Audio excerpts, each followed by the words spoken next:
everyone. Welcome to Fabulous Annie Show. We're starting a little bit late. We had so much going on and so much happening and everything. But to begin today, I have a wonderful guest with me today. I'm so super excited. It's my husband, Steve O. Welcome, Dave.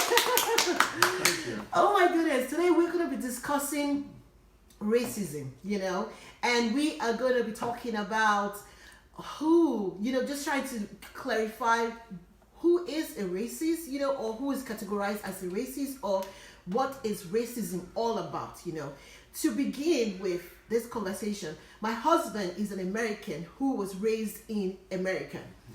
I was raised in Africa. Do you understand? So we all will have different perspectives, different views about stuff. So we're trying to shed clarity to racism, who is categorized as a racist, and break down all the myths about it. So that's what we're talking about. To begin with, it is what? Friday! And then we are drinking. We're drinking. But guess what? We are drinking. This is a beer that is by Hairless Dog. That's what it is. If you want to see it, it's by Hairless Dog. Yeah. It has 0 alcohol content. It tastes just like beer. It looks just like beer. Look at it very well. Hairless Dog. I don't know how to do it. Hairless Dog. So, and you can get it by logging into drink. It's called drinkhairlessdog.com and use promo code Fabulous Annie. And you're going to get a wonderful surprise discount. So you guys, thanks for joining us. Be entertained. This is, my husband's going to pour it, and see what it looks like. You see that? It looks just like beer. It tastes just like beer.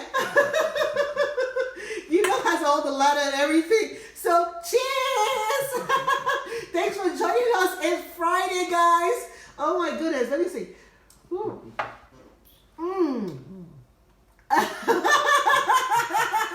Cheers, guys. Oh my goodness. So let's begin our topic. What is racism? Okay, let me see. From what I read about racism, I'm going to read it out and then we're going to start from there, So what is racism is what we're going to start with. Yeah. And then from what they said, that racism is oppression of people of color based on social constructive racial hierarchy that privileges white people. That's what it says. Racism is, that's the definition of racism. They also have systemic racism, a combination of systems, institutions, and factors that advantages white people and for people of color cause widespread of harm and disadvantage in access and opportunity. So that's what the dictionary or whatever says racism is all about. So I'm going to hear from my husband, who was raised in America. What is racism, Nate? Well, the definition is fairly accurate. I don't think that racism is only done by white people. It could be done by any race of people against any group of people. So, but definitely racism is very prevalent in the world. Yeah. And it needs to be eradicated. Yes, yes. This conversation was brought about, recently Oprah had that, that's an amazing interview with, what's her name? Meghan Markle and Prince Harry. I'm always going to call him Prince Harry, And she said that they asked Prince Harry what the color of their son's skin will look like, So from that conversation, everybody's like, oh, are the royal family racist? So that's what this whole conversation is all about, What is it? Like, for me, I grew up in Nigeria, In Nigeria, because since I've been in the US here, I've been here 20 years, but I can't really tell you if someone is being racist towards me because I don't know. I grew up in Nigeria, In Nigeria, if somebody is mean to you, we say the person is mean to you. If somebody calls you a monkey or somebody says something, that makes you feel bad, we say the person is mean. The person is trying to be hurtful, things like that, But in America, it seemed to me, that's me looking at it, it seemed to me that once two people have a disagreement in which one person is of a different complexion and the other person is a different race, you know, they're both of different race, they immediately, if it's something about the person's skin or something to hurt the person, to look down on the person, they immediately categorize it as the person is being racist towards the person of minority status. Something like that, I would say. Is that correct? I don't know. It depends. That's your perspective. Okay, exactly. That's my perspective, you know. Because I tend to like, okay, for instance, another thing about this conversation is Piers Morgan was on the Good Morning show on the Britain version of it. And he said a lot of things about Meghan Markle. One of the things he said was that he didn't believe Meghan Markle at all. And he said that Meghan Markle, he wouldn't even believe her, even if she read the weather to him, you know? And most people are saying that, oh, he is being racist, you know, because of the way he talks about her, he denigrates her, he talks very harshly about her, that he doesn't believe what she's saying, you know. To me, when I looked at the outburst of Piers Morgan, to me, I was thinking to myself was that, wow, Piers Morgan, you know, he probably doesn't like the girl. That's me. That's what I would say, you know. But on the talk show, Sharon Osbourne was defending Piers Morgan. And Sharon Underwood, you know, felt that she shouldn't be defending Piers Morgan because she felt that Piers Morgan has done a lot of sexist things, you know, because she's talking down on Meghan Markle. And also, she said that if Sharon Osbourne supports Piers Morgan, that means that she is supporting someone who is being racist. And then Sharon Osbourne asked Sharon Underwood, give me instances where Piers Morgan was racist, you know. From when I watched the video, I couldn't really, Sharon Underwood couldn't really specifically say exactly what Piers Morgan said. To me, to my understanding, that's me. You know, you watched the video. Did you see anything that he said that made it look like he was being racist towards, what do you call it, Meghan Markle in his commentary? I don't think, from what I've seen, that he was being racist toward Meghan Markle about anything. I think there's probably something going on between. I heard that he liked her at one point, but from what I know of Piers Morgan and him being on CNN, and I don't think he's necessarily racist. I've heard that he might have said things in the past, but I don't get a gist from him that he's racist necessarily.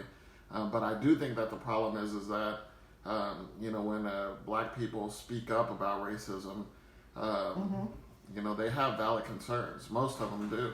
Okay. And black Americans have valid concerns about racism. Okay. Okay. Yeah. So, but then there is a point where black people claim racism a lot. Oh, see? And that can be a problem, you know, and I think we've progressed a lot in America, but at the same time, there are challenges. And I think the key is that everybody take a step back and think about what it's like in other people's shoes, and then you can have a better perspective and not jump to judgment so quickly.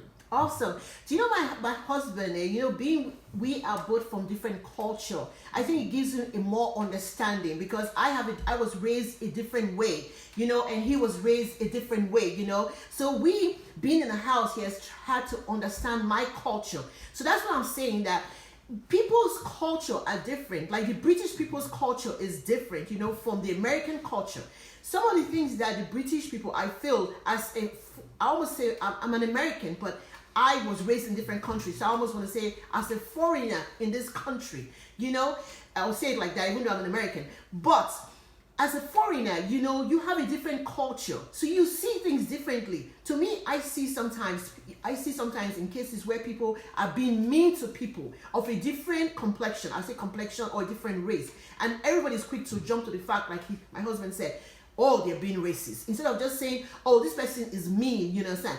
So if you look at all of that, you know, I almost wonder to the point is Simon Cowell going to be next? You know, is he going to be categorized as being racist? You know, because you know how Simon Cowell looks at people and he's like, oh, you look like a monkey, like a, you know, the animal that cries in the forest or something like that. You know what I'm saying? Yeah, the bush baby, you understand? Because one thing about it people have to realize is that on talk shows, we are paid for our opinion. If you want a show where somebody is just going to kiss your butt and be politically correct all the time, turn your television off. You don't want that. Whitney Williams talks all the time. If Whitney Williams was to say something against another, what are you going to say? Whitney Williams is racist, you know? You know what I'm saying? So that's what I'm saying. That people as talk show hosts are paid for their opinion. They're giving their opinion. Do you understand what I'm saying? So we shouldn't be so quick. We should try to understand the other person's culture. I am not saying that racism doesn't exist. I've never experienced it. I don't know what it is. Even if it's glaring in my face, I won't know, because I was raised somewhere else. I will look at it that the person is being mean to me, or the person is being horrible, and then I'll give them back the horrible. All I'm trying to say is this: we have to try to understand people and have I would say a compromising ability. You understand what I'm saying? Like, for instance, I was watching Coming to America over the weekend, and I saw Eddie Murphy dressed like a white guy. Do you understand? And then in my mind, I was looking at it, like, oh, is that politically correct right now? Do you understand?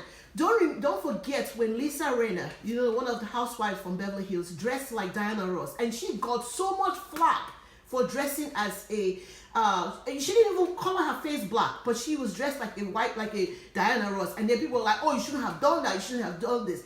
Ease up, people. We need to ease up. We all have to live in America. That's what I'm trying to say. We all have to live in America. There's also the what they call it, Whoopi Goldberg, who was dressed like a white lawyer. Nobody said anything about it. The white chicks were dressed, the Wayne brothers were dressed like the white girls. Nobody said anything about it. Also, we see different things like, what is the book called? The Top Hat book guy.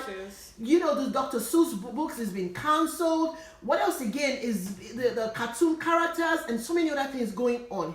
We have to try to understand people's culture. Not everything is the person is being racist. The person is actually being mean, trying to offend you. We should categorize it as that. What do you think about that?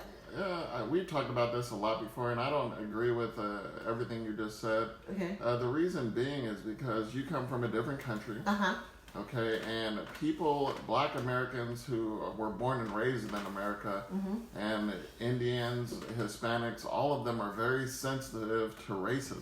Okay. Okay, and when they see it, they know it, and it's nothing. It's not ambiguous. It's not questionable, but it's very blatant, and you know it.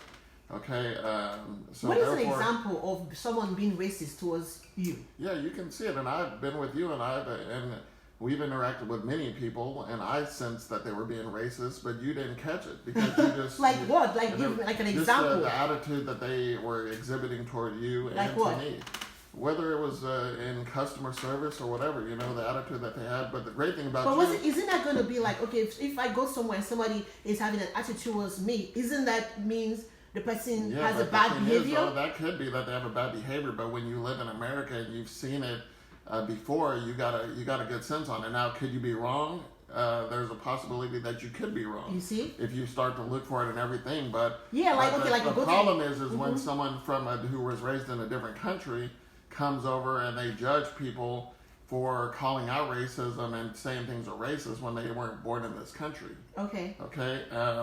But at the same time, there are Black people and minorities who claim racism all the time, and they don't justify it. Yeah. Okay, but the thing is that's what happens all the time. Okay, that racism is a real thing, and majority of Black people know it. Okay, when it happens, we know it. What is an example? That's what I'm saying. Like, what is an example? Yeah, something. Give me an example of where someone was being racist towards the thing someone. is there's overt racism where someone's racist to your face. Okay, what is they that? Say something like calling you the N-word, or they say that you look like a monkey, and those are. I would say today it doesn't happen as often. At least I haven't seen it that way. Why is it the more real impact of racism today is the subtle, subconscious or systemic racism. Okay, things about how minorities pay more for mortgages than white people. Okay, where's the proof? There is, or even right now, due to the vaccine rollout, places of mass affluence are getting vaccines quicker than the suburbs and the poorer places. So things like that are in place, that are happening, are not as noticeable, but they do happen even to this day. And the treatment of blacks by police, not all police officers are bad at all. The majority of them are great people. My brother is one. We have police officers in our family. But that said, those are the things that's going on right now. And it's been going on for so long. And though we've had great success as a country, we can't act like that that racism is gone. Okay. No, nobody's saying that racism is gone. People are just saying that it seems like how I put it, like a tiny line that some people are quick to claim racism. That's what I'm saying. It is a line that you're like, okay, is this really being racism, or is this person being racist towards me, or this person has a horrible character? Do you understand what I'm saying? Like, for instance, I'll put, for instance, one person that's always like, okay, like, what's his name? The British guy that has the chef what's his name? Chef Ramsay. Chef Ramsay, like the British people especially, like I would say Chef Ramsay, Simon Cowell, Piers Morgan, Sharon Osbourne, they all fall into that category. They are blunt. They say how they think. That's what they're paid for, the big money and everything, And then, like, okay, Wendy Williams too says what she thinks, how I put it. I say what I think too, and I'm getting a lot of trouble for it sometimes. But sometimes it doesn't mean that you're trying to be racist. Yeah. You're just being, trying to create extra drama, or maybe, or except if you have a personal vindictive against someone, then you're trying to be mean. Yeah, you understand what I'm saying? That at all, because I'm firmly for freedom of speech, and exactly. I think it's good to be honest and upfront with people. All those people you mentioned, Gordon Ramsay, even Piers-Morgan, they get paid to be controversial. Yes, that's what it is. Okay, but at the same time, that's not what I'm talking about. Why is it that? Because people are so easy to give those people free, leverage. Like, okay, you watch Simon Cowell on television and you laugh about whatever he says, but somebody else that talks about this whole thing, like, oh my goodness, the person is being racist. You understand what I'm saying? That's what I'm trying to say. That to me, I feel like it's almost at a point like everything is being racist these days. Like, you are having, okay, what do I say? Like, okay, especially if it's between two races. Oh, the person is being racist immediately. And that's what I'm saying, that we all have to live in this country. You understand? We all have to live in this country. We have to learn how to respect each other. We have to learn how to know that people can be mean. People can be, how I put it, these are people's characteristics. It doesn't mean that necessary. I wish we could eradicate the word racism or being racist, and instead of call it like mean, It would be great to eradicate the word racism when there's no racism, okay? And you've never experienced racism, and that's a blessing. But when you experience racism, it's there. That's plain and simple, okay? So at the end of the day, do people jump to conclusions and call people racist? Yes. But at the end of the day, are people racist all the time? Yes, they are. And it's a relevant fact in this world, okay? And that's the truth, though, is that you can't, being mean, bullies and being bullies isn't always. There are bullies who are racist, but there's bullies who are just mean, and that's it. And it's good. I think it's a good thing not to jump to the conclusion of racism all the time.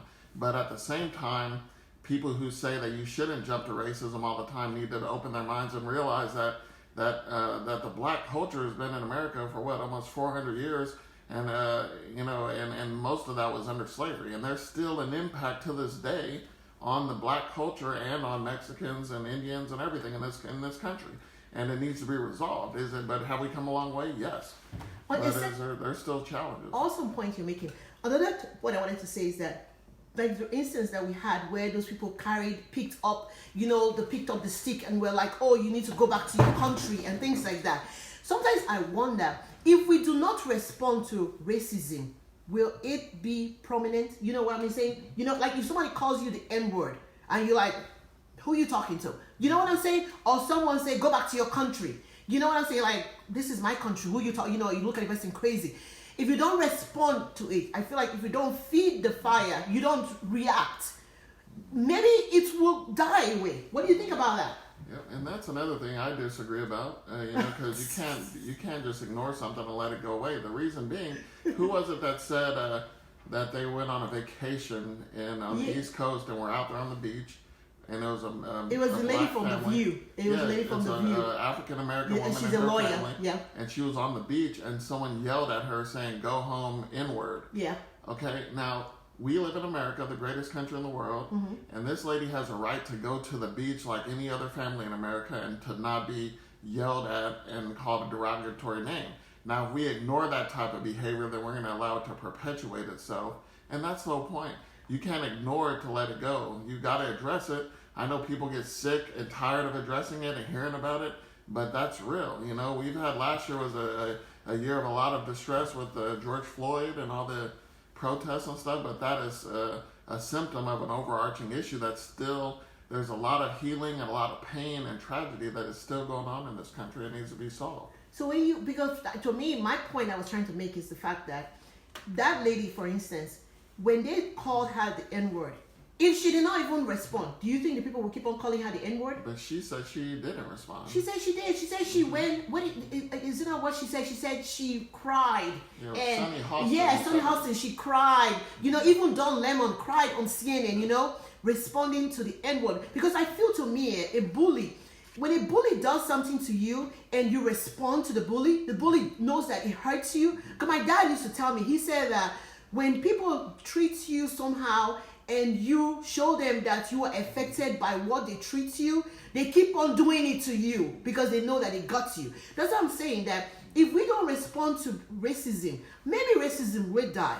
Do you understand? Or maybe the person or people who think they have, because we to me, I feel like we are giving it power. You know, if somebody is being mean to you and then you are like going, you know, I'm being racist, I'm being called the N-word, or I'm being called this, I'm being called that, and the person knows that you had such response to what they did, I think they will do it again. That's what I'm saying. I think that's another big misconception, and from you also growing up in Africa, it's not this boo-hoo, we're being called this. That's not it at all. The fact of the matter is that the biggest issue is that we're being called that and they aren't being called that. That's all it is. We are having to explain to our kids that we're out on the beach enjoying ourselves and someone's yelling the N-word at us and they can go to any beach and nobody's calling them that. It's equal treatment. Okay, you can ignore that, but it's going to keep going on. Okay, in my opinion, that's the whole point. It's great. It's not like bullies keep doing this because you show that it hurts. Black people are strong people. They don't let, they're not being affected by the word. They're being affected by the fact that for many, many years, black people couldn't even do the same thing that white people do. Mm-hmm. Just until like the 60s, black people couldn't even get a mortgage to buy a house. Okay, so if you couldn't even buy a house, how are you going to build up wealth to pass down to your family? While the Caucasian race has been accumulating wealth over years and years and years and passing on to their kids. Okay, and they've been able to get land and this and that, and guess what? It is in the past. Yeah. But guess what? The impact of it is until this day. Okay, can we do anything about it? No. Do we want reparations? I don't think it's feasible necessarily, but guess what? We can teach our kids and our families, our neighbors, and our friends to be better and to squash racism whenever it sees itself. You can't ignore it. That's how Hitler rose to power. That's how all these bad things happen, is because people ignore stuff.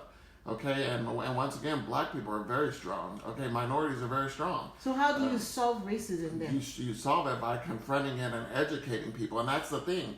Racism grows whenever someone feels like they're not getting enough, and they blame it on someone else.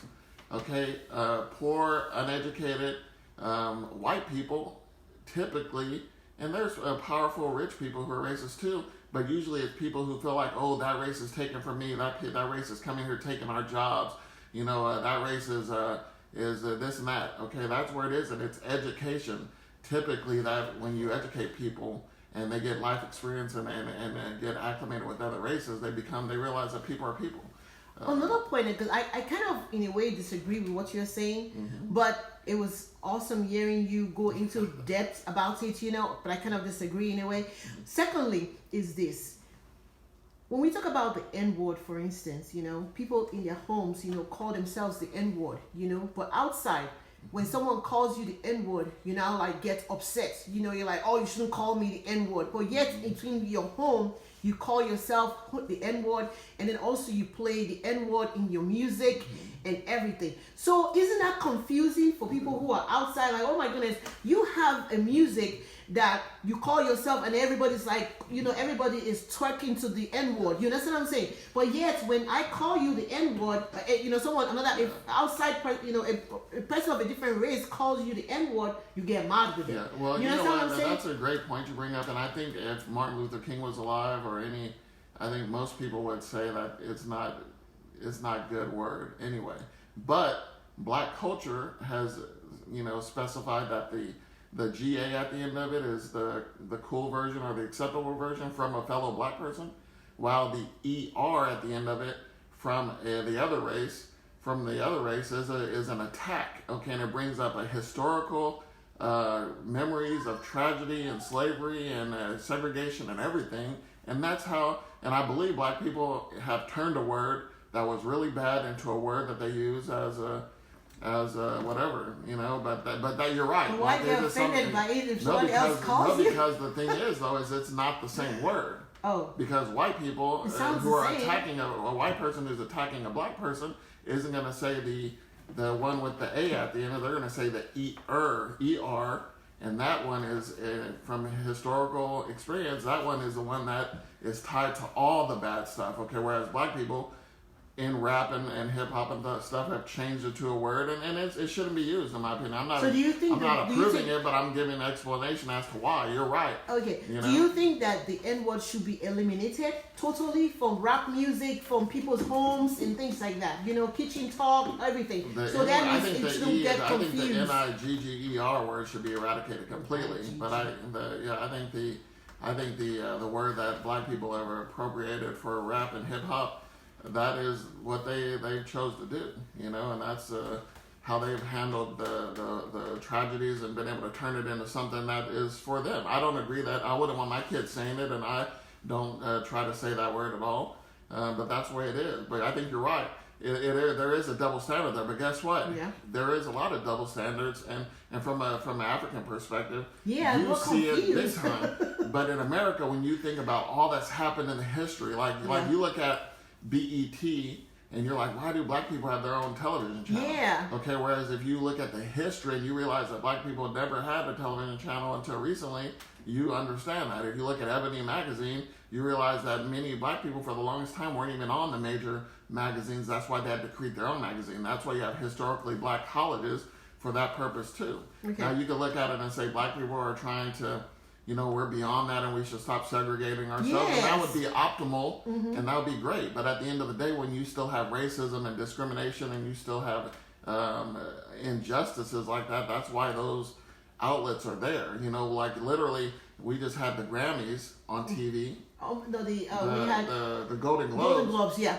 And all the actors were saying that the judge panels had no minorities on there, even in 2021. Yeah. So therefore, that's why you have those others. So now, eventually, they're going to have a TV award show that's going to be made by minorities, which they already do, but they're going to have another one probably, and it's going to keep sprouting up until we have equity from the mainstream media. Do you know something else about what you just said kind of made me think about a special organization that I was part of, happened to be part of. And on that, on that organization, they had a lot of Caucasian people on the organization. And I happened to be one of them working with them. And I found some people were asking me, African Americans were asking me, they were scared to be part of the organization because they were like, oh, do they treat you well? So sometimes I wonder, when people, people in all these such groups, is it that they don't want to offer opportunity to minorities, or is it that minorities are not applying, or minorities are not qualified to be in such positions? I always wonder about that differences, things like that. Is it that minorities want to be in that position and not given the opportunity to, or minorities are not trying to be part of that organization, or minority are not interested in doing such things? I always puzzle about that. I would say I wouldn't, any opportunity, any successes and positions that you see that are prominent, that are mostly filled with Caucasian folks, I would say there's blacks, minorities that would like to be in that position as well. So It's not that they don't want to be in there. You need to look at it. Someone quoted that out of the top 1,000 largest companies, only like 10% have minorities at the head of them. So it's really, there's an opportunity for more, selection of minorities in those positions. And not only should they just select those, but they need to have people who are qualified, obviously, and I believe there are a lot of qualified minorities who could fill those positions. So that, once again, is systemic. It's systemic racism. Yeah, and it's and just like there's been proof that many times minorities pay more for mortgages, that they don't get positions, and same with women. Women aren't being paid fairly and equally to men. So there's a lot of that going on. But I don't think it's because they don't want those positions. It's because there's a lot of unbiased, and a lot of it's unbiased. It's structural, and it's not like someone blatantly choosing, I don't want this person. But it could be unconscious too, where like they look at two applications. One says John Smith and one says Mohammed Salam, and they both have the same criteria, same education. But guess what? The numbers show that the John Smith gets the application and the job, and it's proven. I'm not making that up, and that happens, and that needs to be looked into. One last question before we wrap up. Do you think that when you apply for something, they always say African American, Asian, Caucasian. Do you think it should be removed? I always wonder about that. So maybe if the person, like The Voice, they turn around, they hear someone sing, and they go based on the person's ability to sing, what the person sounds like. Do you think that if applications were given to jobs and then they don't show that it's either an African American, an Asian person, or a Caucasian person, do you think it should be the category of race should be removed from applications and might give a better opportunity to minority people? Or do you think, because I know they have the affirmative action? Okay. Do you think that should be eradicated? Maybe we should talk to Biden to remove it, you think? I think that they have it there for a reason, because you don't have to mark which race you are when you fill out the application. Oh, okay. I thought it was mandatory. No, you don't have to. Yeah, it's optional. But at the end of the day, companies have to report their hiring practices, and I don't know if it's for private companies, but if you're a publicly traded company, then they want to know that they are hiring from a population group that reflects the community that the business is in. So, and there's a benefit to that, because they can, make improvements and things like that. So, that said, I think it's good to have those numbers, because you can see the trends. But it's basically for statistical purposes. Statistical purposes. Yeah. And then also from when it's an internal thing, to my knowledge, the hiring person, the managers on bigger companies don't necessarily see the African or the gender or the ancestry of that person. So, but it's from what I understand, it's there to help, curb systemic racism and bias and things like that. But that is a good question. Wow, awesome. Yeah. Before we go, I wanted to ask another question. One last question. What do you think about this thing about like Eddie Murphy dressed as a white guy, Whoopi Goldberg dressed as a white guy, and then also the Wine brothers? Why do you think that when Lisa Rinna, who is a white lady, dressed as Diana Ross, do you think that was too much on people persecuting her? Should they slack off? Is it really necessary for people to, can people dress as whoever they want to dress as? Can someone dress as Michael Jackson even though they are Caucasian? Yeah, that's a tough one, because should we persecute them? It's really a tough thing, because I know people, some people truly admire those people, and they might be white and want to dress up like Michael Jackson or whatever, but it's a really touchy subject because of the history of racism in America, where, blackface was real predominant, and they were literally having shows making fun and mocking the black culture. So that said, it's rooted in a very, very brutal and sad history. But I think we do need to have mercy and compassion. I think people make mistakes, and we don't need to throw them under the bus and try to get them fired all the time when that they're not really a bad person. They might have made one little bad mistake. But I do think is that really a mistake? Yeah. If I wanna dress like how I put it, I want to dress like Dollar Party. You know what's the name? Dolly Party? Is it Dolly Party? And that's why I think Dollar Party. Am I going to be persecuted for dressing like Dollar Party? And it's tough because the whole costume, it depends on how it looks, honestly, you know, because if you, and it's touchy, you know, if you get a face and you're Caucasian, you put pure blackface on, then that's obviously going to reflect that. But I think it's a very touchy, and it just brings up a bad history in America. And honestly, I would look at the individual person and I hope, you know, and take them into consideration. And you need to know that they're not an evil person or not a racist person. But I know that's hard to do with famous people. I would just say if I'm a famous person, I'm going to stay away from any of that type of, you know, costume attire, just to avoid it entirely. Does that not make you feel like you are walking on eggshell in your own country? Like you have to always make sure, check. Oh, am I being political correct? Am I going to give the bad message? Am I going to, you know, why can't we just relax? All of us be free, do whatever you want to do. You know, it doesn't necessarily. But with the sadness and the tragedy that happened in America, I think it's something that people need to be cognizant of. Just like if you're in Germany or in a country where, you know, Hitler committed atrocities and genocide. You know, you're not going to be wearing a Nazi suit. You know, you just need to know that. So I do think that there is that trend to that where people are just so cautious of everything, and I don't like that we're going that way. But you know, it is real, man. You need to know your history and know how it's going to impact your fellow citizens, and that's just a relevant fact. Wow, it was so awesome having you on my show today. Hi everyone.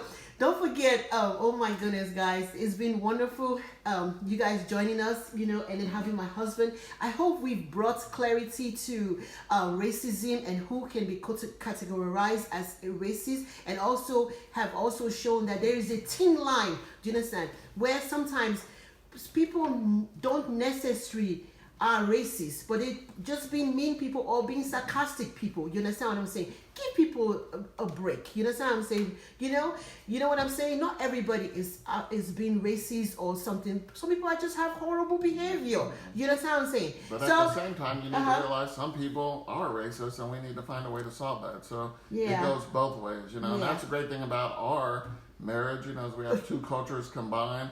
We don't agree on everything. Yeah, we don't. I thought we were going to be fighting today. But the greatest thing is that we can step out of our own shoes and learn from the other person's perspective. So. Yeah, that's what I'm saying. You know, America is such a great country. It's made of so many cultures. I'm telling you, so many cultures.